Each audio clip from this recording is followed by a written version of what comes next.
Assalamualaikum warahmatullahi wabarakatuh.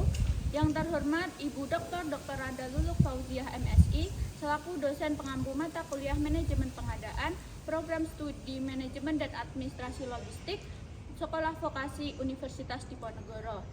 Kami dari kelompok 4 akan mempresentasikan hasil diskusi kami mengenai pengadaan global atau global procurement. Sebelumnya, perkenalkan. Saya Ahmad Tafiuddin dengan NIM akhir 081. Halo, saya Dia Ayu dengan NIM 082. Oke, perkenalkan nama saya Uzail Hamaindrawan dengan NIM 094. Halo, nama saya Muhammad Malvin Fawas dengan NIM akhir 101. Saya Marisa Trimurjianti dengan NIM 109. Bahkan saya Beleni Ramania dengan NIM akhir 112.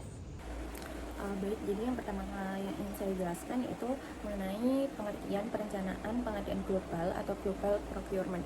Jadi dari kelompok kami sendiri itu memilih pengertian yang dikemukakan oleh Listen Farrington pada 2006, yaitu perencanaan pengadaan global adalah strategi pengadaan yang dilakukan oleh perusahaan untuk memenuhi kebutuhan bisnisnya dengan membeli barang dan jasa dari seluruh dunia. Selanjutnya yang kedua yaitu mengenai proses apa saja dalam melakukan perencanaan pengadaan global. Jadi yang pertama itu yaitu kita menganalisis kebutuhan. Nah, di analisis kebutuhan ini yang pertama kali kita mengidentifikasi kebutuhan barang dan jasa dalam organisasi atau perusahaan. Kedua, menentukan spesifikasi produk atau layanan yang diperlukan. Selanjutnya untuk proses yang kedua, penelitian pasar global. Nah, yang ini yaitu kita mengevaluasi pemasok berdasarkan kualitas, biaya, keandalan, dan reputasi dari konsumen itu sendiri. Yang ketiga, pengembangan strategi pengadaan, yaitu menetapkan kriteria pemilihan pasok dan menentukan pendekatan pengadaan seperti kontrak jangka panjang, tender, dan pembelian langsung. Yang keempat yaitu manajemen rantai pasokan global. Ini meliputi yang pertama mengelola logistik dan aliran barang dari pemasok ke tempat produksi atau penyimpanan. Selanjutnya mengkoordinasikan aktivitas di berbagai zona waktu dan peraturan pada perdagangan internasional. Dan yang terakhir yaitu evaluasi kinerja. Hal ini meliputi kita memantau kinerja pemasok berdasarkan seperti kayak waktu pengiriman, kualitas, serta biaya. Dan yang terakhir pada evaluasi kinerja itu yaitu kita menyesuaikan strategi pengadaan jika diperlukan berdasarkan hasil evaluasi. Baik, selanjutnya saya akan menjelaskan mengenai tahapan dalam perencanaan pengadaan global. Yang pertama yaitu kita menganalisis pasar. Pada menganalisis pasar ini kita menilai kondisi pasar di berbagai negara. Selanjutnya ada pemilihan pemasok, yaitu kita menentukan kriteria pemilihan itu dengan kayak cara gampangnya kita menyeleksi pemasok itu berdasarkan kayak harga, kualitas, keandalan, dan inovasi dari mereka. Yang ketiga, regulasi dan kepatuhan. Nah, untuk regulasi kepatuhan ini yaitu kita memahami regulasi internasional serta lokal seperti peraturan-peraturan, bea cukai, dan perpajakan. Yang keempat ada manajemen resiko. Dan pada manajemen resiko ini kita mengidentifikasi resiko apa saja sih yang terkait pada rantai pasokan seperti kayak keterlambatan pengiriman, bencana alam, atau masalah politik. Yang kelima ada logistik dan manajemen rantai pasokan. Yang pertama itu kita menentukan rute dan metode pengiriman yang paling efisien untuk mengurangi biaya dan waktu pengiriman serta mengelola persediaan secara efektif. Yang keenam ada biaya anggaran. Nah, untuk biaya anggaran ini yang kita lakukan yaitu menganalisis total biaya kepemilikan, yaitu menghitung semua biaya yang dikeluarkan terkait dengan pengadaan seperti harga pembelian, biaya pengiriman pajak, dan pemeliharaan itu sendiri. Sedangkan untuk biaya anggaran itu terdapat pengendalian anggaran juga. Nah, hal ini dilakukan untuk mengawasi pengeluaran agar tidak terlalu membengkak. Yang ketujuh ada inovasi dan teknologi. Nah, untuk teknologi sendiri yang dipakai yaitu digitalisasi pengadaan yang menggunakan teknologi untuk mengotomatiskan proses pengadaan seperti e-procurement, e-action, dan platform manajemen pemasok yang berbasis teknologi digital. Selanjutnya ada analitik data, itu memanfaatkan analitik data dari teknologi untuk memperbaiki keputusan pengadaan, memprediksi kebutuhan di masa depan, dan meningkatkan efisiensi dari waktu, tenaga, dan biaya itu sendiri. Yang kedelapan yaitu hubungan dengan pemasok. Nah, kita harus menjaga hubungan baik agar tersebut bisa berlaku secara jangka panjang. Selanjutnya ada kolaborasi. Nah, untuk kolaborasi ini kita bisa meningkatkan dengan cara komunikasi dan memastikan kita memahami kebutuhan dengan si konsumen. Yang kesembilan ada tanggung jawab sosial dan lingkungan. Nah, pada tanggung jawab sosial dan lingkungan yang pertama harus diterapkan itu adalah etika dalam pengadaan, yaitu memastikan bahwa praktik pengadaan mengikuti prinsip etika seperti tidak melibatkan kayak contoh gampangnya melanggar HAM atau hak asasi manusia. Selanjutnya ada keberlanjutan. Nah, keberlanjutan ini maksudnya yaitu kita memprioritaskan pemasok yang menerapkan praktik ramah lingkungan dan berkelanjutan dalam operasional mereka. Seperti itu. Dan yang terakhir yaitu ada evaluasi dan pengukuran kinerja.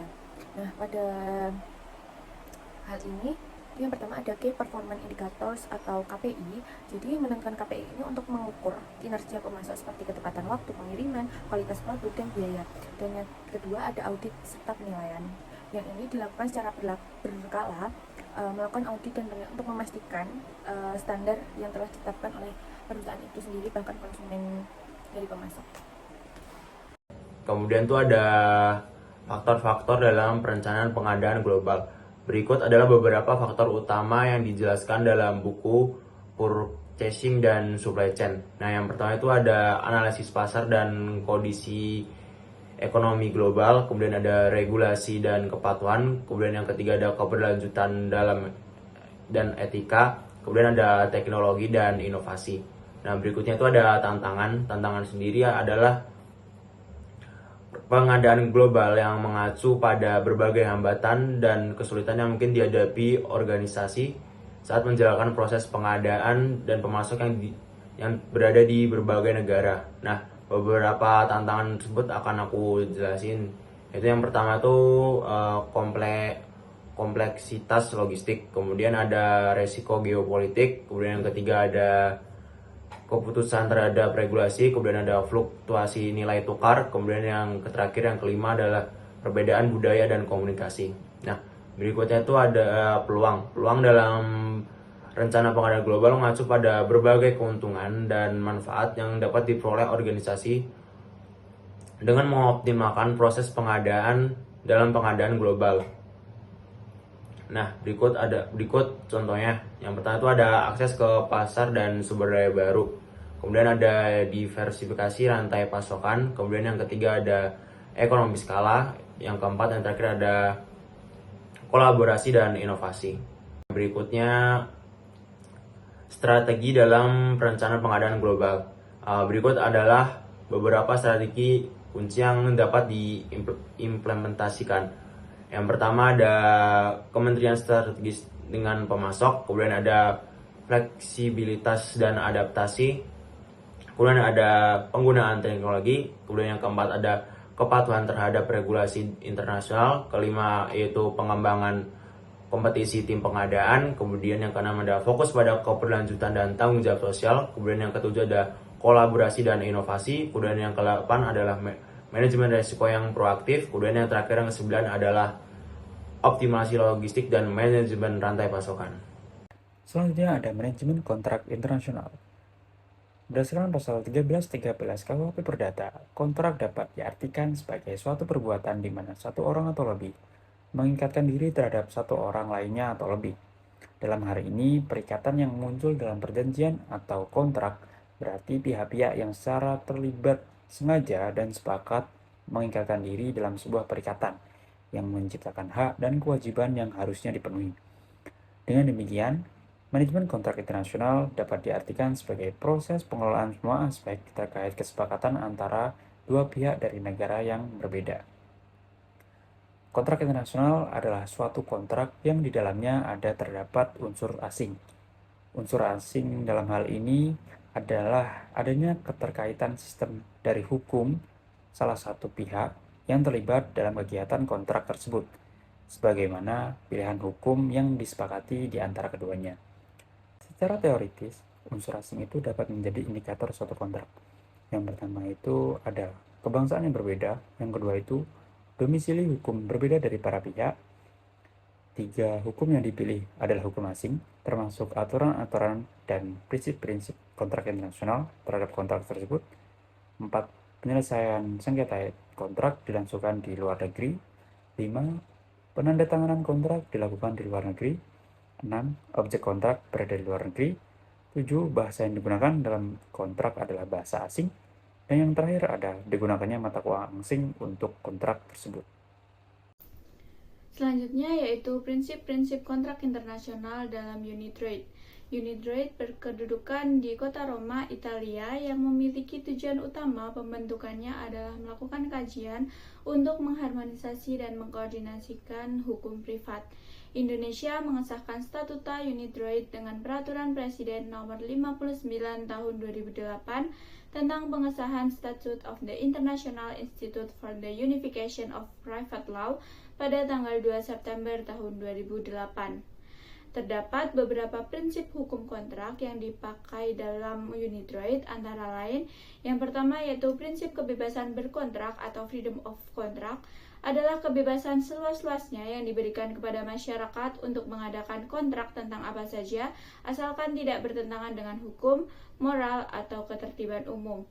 Yang kedua, prinsip itikat baik dan transaksi jujur.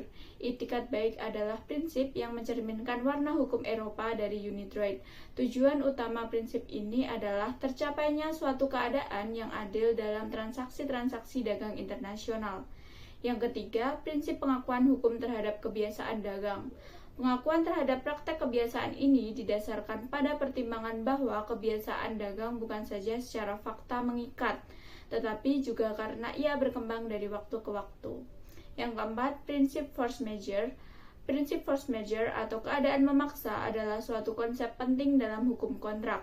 Prinsip ini mengacu pada keadaan di luar kendali manusia yang tidak dapat diduga atau diketahui pada saat pembuatan kontrak, sehingga salah satu pihak dalam perikatan tidak dapat memenuhi kewajibannya.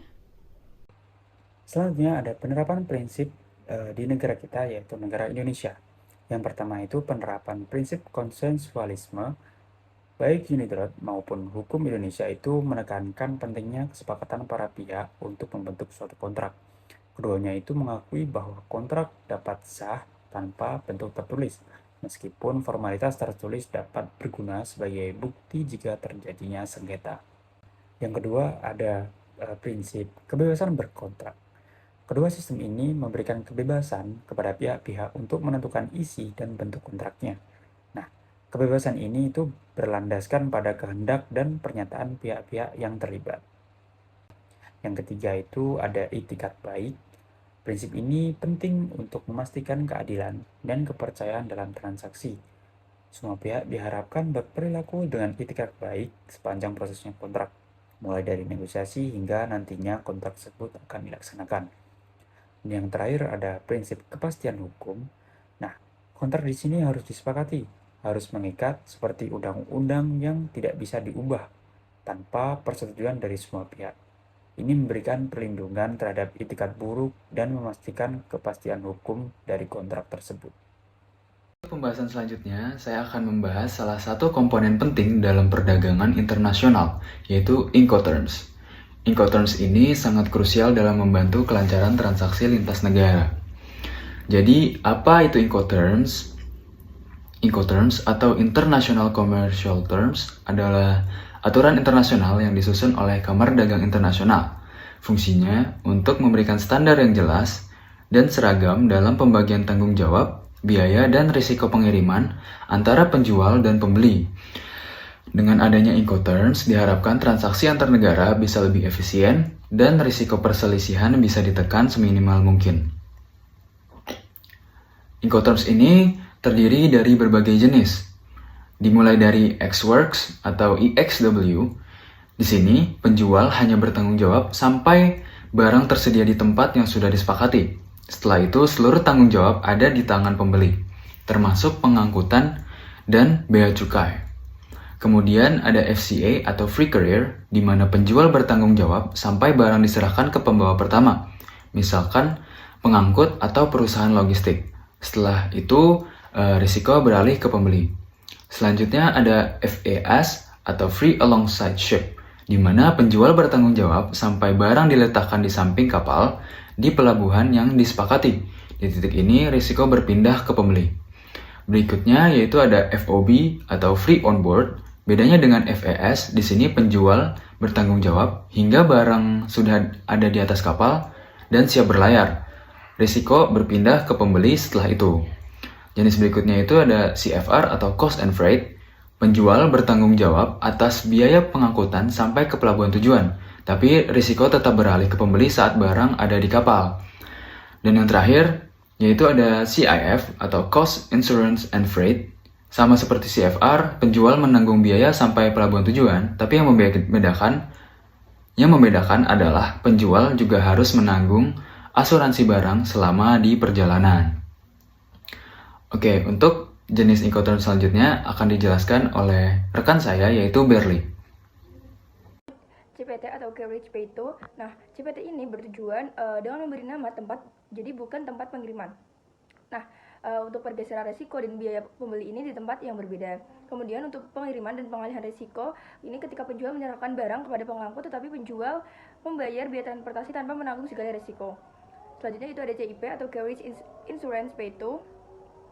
Di CIP ini untuk pengiriman resiko dan biaya pembeli ini dilakukan di tempat yang berbeda juga. Nah, untuk pengiriman dan pengalihan resiko ini ketika penjual menyerahkan barang kepada pengangkut, tetapi penjual membayar biaya untuk pengangkutan tanpa menanggung resiko pengangkutan tersebut. Jadi penanggungan biaya resiko ini ditanggung oleh pembeli. Kemudian ada DPU atau Delivered at Place Unload. DPU ini mengharuskan penjual untuk menurunkan barang di tempat tujuan. Jadi barang diturunkan pada saat sudah sampai ke alamat tujuan. Nah, untuk pembeli ini di tempat tujuan atau pada titik yang disepakati di tempat tujuan. Nah, kemudian ada DAP atau Delivered at Place. Nah, di dalam DAP ini ketentuannya itu penjual membayar biaya transportasi, kemudian penjual bertanggung jawab atas ekspor. Nah, untuk pembeli itu bertanggung jawab atas impor apabila diperlakukan untuk barang tersebut. Kemudian yang terakhir ada DDP atau Delivered Duty Paid. Nah, di dalam Delivered ini pengiriman pada saat penjual menempatkan barang dibersihkan untuk impor di lokasi pembeli tetapi tidak diturunkan. Jadi penjual itu membayar biaya transportasi, kemudian untuk membebankan tanggung jawab maksimumnya itu kepada penjual yang memerlukan izin ekspor dan impor apabila diperlukan. Selanjutnya ada perbedaan dari Incoterm 2020 dan juga 2010. Nah, yang pertama adalah Incoterm FCA saat ini dilengkapi dengan pilihan notasi on board pada bill of lading sebelum barang dimuat ke kapal. Kemudian yang kedua ada Incoterm saat ini muncul secara terpusat di A9 per B9 di setiap aturan Incoterm. Yang ketiga, CIP mengharuskan asuransi dengan nilai minimum yang mencakup risiko institut cargo risk clause dengan kategori A atau risiko disesuaikan dengan perincian pengecualian. Yang keempat ada CIF mengharuskan asuransi dengan nilai minimum mencakup institut core risk clause sesuai dengan jumlah risiko. Kemudian ada aturan Incoterm free carrier atau FCA, Delivered at Place atau DAP, Delivered at Place Unloaded atau DPU, dan Delivered Duty Paid atau DDP juga mempertimbangkan barang mungkin dikirim tanpa pihak ketiga. Nah, yang selanjutnya ada Delivered at Terminal atau DAT menjadi Delivered at Place Unload untuk memperjelas tempat tujuan bisa di mana saja, tidak terpatok di terminal saja. Kemudian ada Incoterm 2020 mengalihkan tanggung jawab dan biaya tambahan keamanan kepada penjual. Kesimpulan dari materi ini adalah yang pertama, perencanaan pengadaan global merupakan strategi penting bagi perusahaan untuk memenuhi kebutuhan bisnis dengan memanfaatkan sumber daya internasional.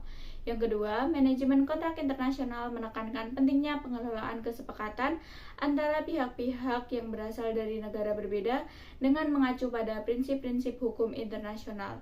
Yang ketiga, Incoterms 2020 berfungsi sebagai standar yang jelas dalam perdagangan internasional, mendefinisikan tanggung jawab, biaya, dan risiko antara penjual dan pembeli. Sekian pemaparan materi dari kelompok kami. Apabila ada kesalahan dan kekurangan mohon dimaafkan. Wassalamualaikum warahmatullahi wabarakatuh.